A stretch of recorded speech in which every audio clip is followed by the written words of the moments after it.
Hello friends, welcome to Tarun IAS. Today we will be discussing editorial analysis from the Hindu newspaper of 1st of December 2022.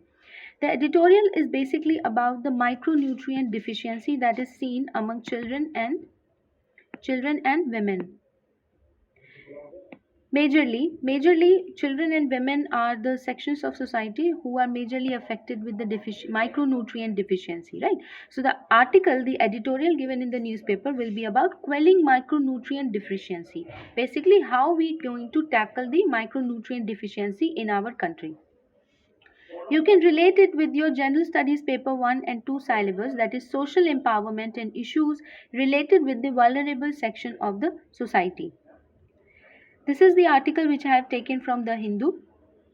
The writer is a senior professor in the Department of Foods and Nutrition, the Maharaja Shajirao University of Baroda, Gujarat. Her name is Shri Mavu Nair. Alright, so she is going to talk about the efficiency, the cost effectiveness of the food fortification and the complementary strategies that will help the India to tackle the malnutrition burden. So before we start the editorial and we try to extract the key points from here from the exam perspective, we would see that what is malnutrition and what is hidden hunger. So when we speak of the malnutrition, it is not just about the deficiency, but rather it is also about the state of health as well in an individual, because a person who is obese is equally malnutritioned, is considered equally malnutritioned as a person who is lean and thin and lacking micronutrients in its diet and of course the body.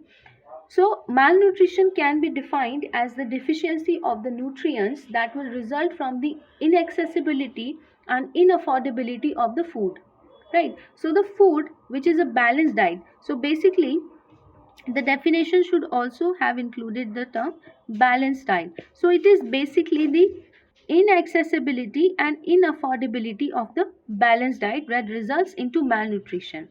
And hidden hunger is due to the lack of macronutrients in the body. Now what happens, we do have the access to the food, but we do not have access to the diversity of the food that caters to the need of our body, that means that fulfill the macro and micronutrient requirements of the body. So this also leads to a sort of malnutrition, a type of malnutrition which is defined as hidden hunger. Hunger is what? Hunger is inavailability and inaccessibility of the food, and malnutrition is the lack of balanced diet. All right. So what is malnutrition? Malnutrition constitutes undernutrition, that means lack of nutrition, underweight, that means low weight for age, wasting, that is low weight for height, and then we have stunting, that is low height for age. So stunting is also there, that is low height for age. Micronutrient deficiency, inefficiency and overweight, obesity and diet related non-communicable diseases, which are also known as the lifestyle diseases. Is that clear? Let's move on. So malnutrition, so this is the, according to the National Institute of Nutrition in India, this is known as the food pyramid. This is known as food pyramid. So it talks about the movement or the preference of the food that one should have, right? So starting with the cereals and millets, then we should move on to the fruits and vegetables, then we have pulses and dairy products, and then comes fats and sugar, which should be least consumed in our diet. So this is the food pyramid that is given according to the National Institute of Nutrition in India. So what is the issue that the writer is highlighting? Basically, the writer wants to say when it comes to the nutrition, or more specifically the micronutrient malnutrition, according to the writer, there is an urgent need to address these maladies that the poor nutrition can inflict on the masses, especially given the diverse population in India. Malnutrition, it exacerbates the magnitude of the public health crisis that we face, and it is the most serious challenge in India. So according to the writer gives data to substantiate her point that as in the National Family Health Survey 5 data, every second Indian woman is anemic. every second Indian woman is anemic. That means approximately 50% of the women in the age group of 15 to 49 years, they are all anemic. Some mostly women are anemic due to obvious reasons, because of the menstrual cycle also, and loss of calcium and folic acid, which are the important, or you can say the key elements when it comes to having a good level or healthy level of hemoglobin, that is HB. So every third child is stunted and malnourished, and every fifth child is wasted. So according to Food and Agriculture Organization Food Security Report for the year 2021, India ranks 101 out of 116 countries in the Global Hunger Index of the year 2021. With a 15.3% undernourished population, the highest proportion of stunted children, which is 30%, and wasted children is 17.3%. So the recently released Global Hunger Index 2021, the undernourished population is 15.3%, the proportion of stunted children is 30%, and the proportion of the wasted children is 17.3%. Alright, so this is the data which we must remember. The picture of the Global Nutrition Report 2021, it paints is cause for concern, noting that the stunting among the children in India is significantly higher than the Asian average, which is 21.8%. And what is the percentage of stunted children in India? That is 30%. And what is the average? Asian average is 21.8%, and India it is 30%. So we still have to catch up with the international level, and then we have to decline it further too. So since 1920s, the developed countries and high-income countries have successfully tackled the issue of malnutrition through food fortification. Of late, the low and middle-income countries such as India, they have pursued food fortification as one of the strategies to tackle micronutrient malnutrition. Put simply, food fortification is the process of adding nutrients to food. So writer, after giving this data, wants to suggest that what can be done. So food fortification is basically the process of adding nutrients to the food. For instance, rice and wheat are fortified with iron, folic acid, and vitamin B12, and salt fortified with iron and iodine. Iodized salt has been in use for the past few decades, right? So food fortification is adding nutrients to the food. So the most successful examples are rice, wheat, and iodized salt. The writer has given example of a rice program that was taken up in selected states to tackle the issue of anemia. So the pilot projects on the distribution of the fortified rice have been taken up in select states, including Maharashtra, that is Gadchiroli district, as part of a targeted public distribution program for the masses. The program has been a success in terms of preventing cases of anemia from 58.9% to 29.5% within a span of 2 years, prompting the central government to declare the scaling up of the distribution of fortified rice the major staple diet of 65% of the population through the existing PDS, ICDS, and PM Poshan, that is Pradhan Mantri Poshan Abhiyan. The experience from different states on the fortified rice project so far has given us the good results, right?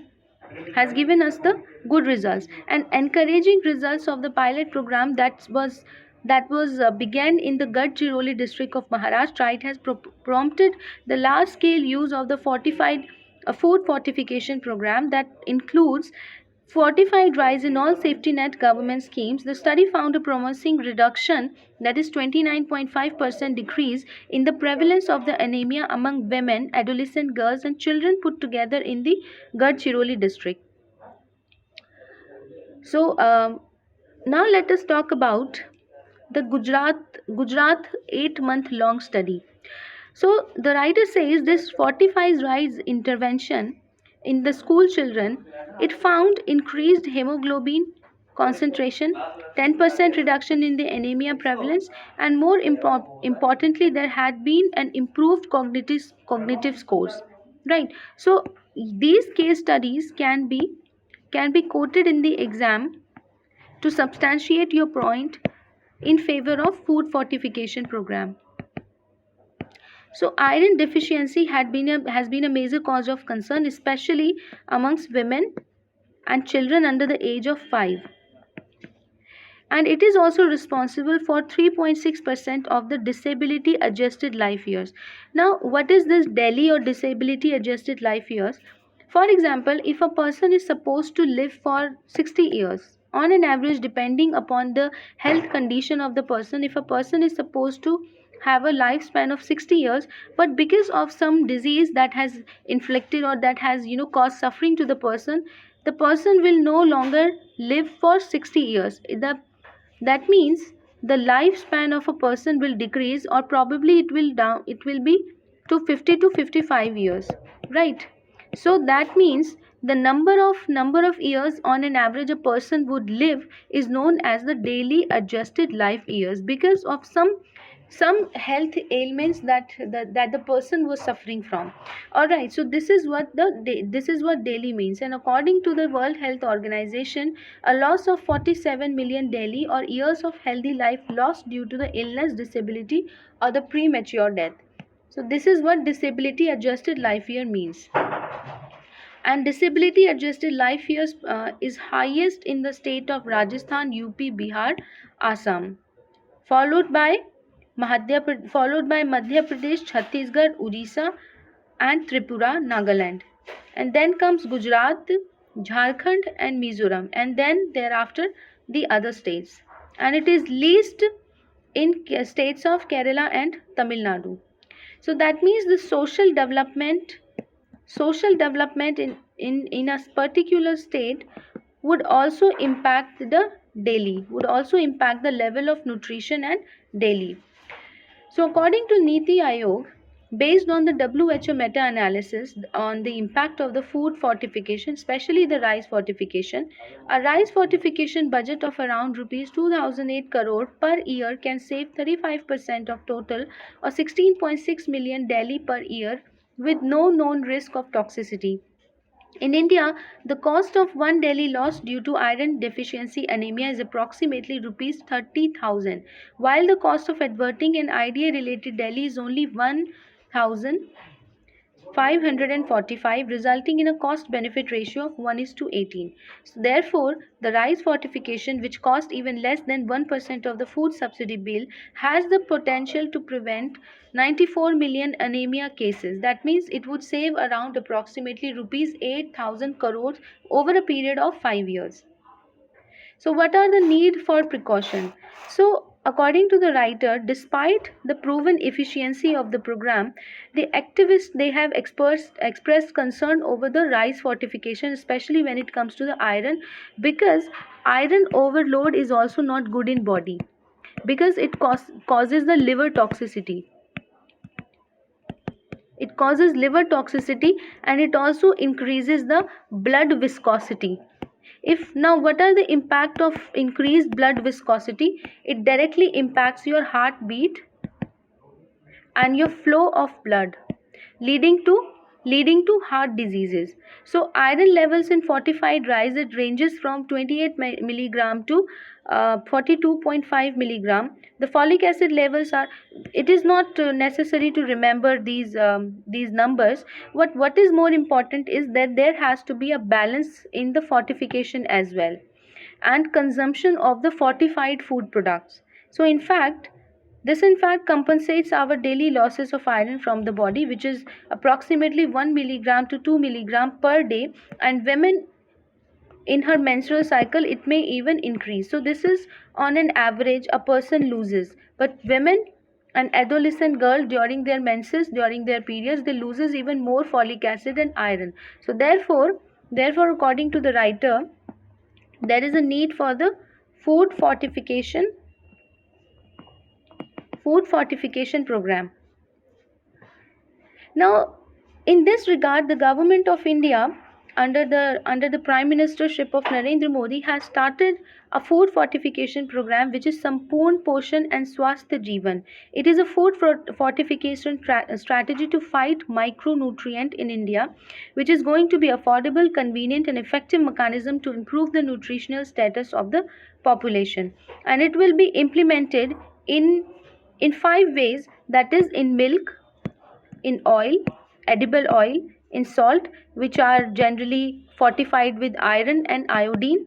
And iodine is important for the metabolism, because the deficiency and increase in iodine content in the blood level directly impacts your thyroid gland. So the activity of the thyroid gland, which is responsible for your daily metabolism, is dependent upon the iodine. The hormone released by the thyroid gland, which is thyroxine and tetraiodothyroxine. These are the two hormones released by thyroid, and the efficacy and the functionality of these two hormones, which deals with your daily metabolism, is dependent upon iodine. So therefore, iodized salt is one way to improve the body development, and especially if it is fortified with iron and iodine. All right. So edible oil is there, milk, oil, salt, then wheat flour, wheat and rice, the commonly fortified food products. So thus, given its proven efficacy and cost effectiveness, food fortification can help us in reducing the micronutrient deficiency, and it will help us address the overall health issues that are prevalent in India. So the intervention, if the interventions carried out with precaution, is the key to the malnutrition issue which nation continues to grapple with. So that's it for today. Thank you so much for watching Tarun IAS. I hope you understood this topic. If you want to download the PDF, you can go to the Telegram channel. Link will be given in the description below. Have a nice day.